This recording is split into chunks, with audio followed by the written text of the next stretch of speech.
Sanibonani balaleli, sanibonani babukeli be-White Media, Nyonemhlophe umfoka Jalilo nibingelela phasi kwagqwathaza iflex kwesikadlamini isigodi.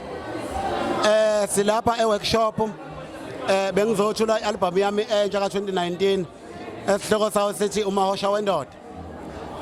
Ukuthi ke yayihosha kokwenze njani ke indoda. Bezuleke nabantu futhi basazozwa nabangakoyitholi. Ngithi nje izobe seyitholakala ezitolo kusuka ngesonto elizayo. Izobe seyigcwele zonke indawo ihambe ubuthaphu ngoba kahle kahle ngikhiphe ngesonto elidlule abantu sebeyithenge nami ngethukile ngendlela abayijabulele ngakhona namhlanje sihlanganelana ke nje bengizothula yona ngase ke ngixuba nokuthi ke babukeli ngibonge kuba Phuzekhemisis ngoba mina ngingumfana wakhe kwezomculo ngikhuliswe uye ngisebenze naye iminyaka engango 10 years ngisebenza naye sibambile bethi bengithethisa njengomzali wami lokho ukuthi mawuncamela uduba ukudla kodwa isigcino vele uzangena endlini onhle beye yakhuluma ngelinye ilanga ngize ukuthi kodwa kusho ukuthi umina lo ngenzanga kahle ngoba phela uyena umuntu owazi kangcono kulena ngiziseshe nami ukuthi kusho ukuthi angizange ngenza kahle nangu baba umnyane ekhulumele phezulu ke namhlanje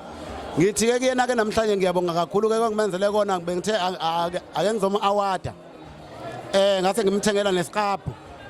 ngase ke ngimbathisa nengubo ngibonga ngoba kule ndima yethu sokwajwayeleka ukuthi umuntu mekusizile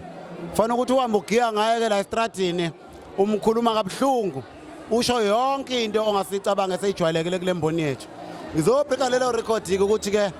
ayiphele lento ukuthi umuntu mekusizile indlela eyale yithi futhi mesubuya ubuye ngayo sokutholile obokade ukufuna ngiyabonga kakhulu. Sanibona nonke babukele emakhaya uPhuzekhemisis lokhulumayo ngithi namhlanje ngisemcimbini kaNyonemhlophe kungijabulisile ukuthi angimeme emcimbini wakhe kodwa bengithi ngizomsupporta nje ngizobuka ngingazi ukuthi ngizohlangabana nezembeso ezingaka ngize ngithole ngishiya isikaphu uqobo ngithi kuyena abantu abamsupporte umculi oneqiniso ngiyafisa ukuthi nalabo abathatha imisebenzi yaphesheya njengo-Aten Kasha nje bangamkhohlwa ukuthi makiwa phesheya ngoba isiteji sakhe ngisibona si-strong si-right kakhulu si-strong waphela phesheya bafuna ukubona into abangayazi abafuna ukubona into ekade babeyibona bakutshela uma udansa bathi hayi sinabantu abadansa kakhulu kabi lana sifuna into yakini eSouth Africa ukuthi nenzani ngakini ngiyacela ukuthi nabaculi laba abagxekana nabanye babukele koNyonemhlophe ukuthi thina ngakithi siyasapotana futhi thina ngakithi mangabe usebenze nomuntu awujiki ube yisitha sakhe ngithi nje abamsupporte kakhulu bayithengele album yakhe kade soyilontsha namhlanje ngingasho futhi ngithi abafuthi abanjengothwasa lekhansela obahuphe ochwanele ibhaca nabo mabelontsha ngathi kungaba nje babizane bamemane ngoba siyajabula mabehlangene la abanye kangabajwayela amagama abo ngiyongixolela ngoba ngiyababonga kodwa bonke kade bekhona kodwa angeke ngibize igama lomuntu bese ngiyabhimba yabona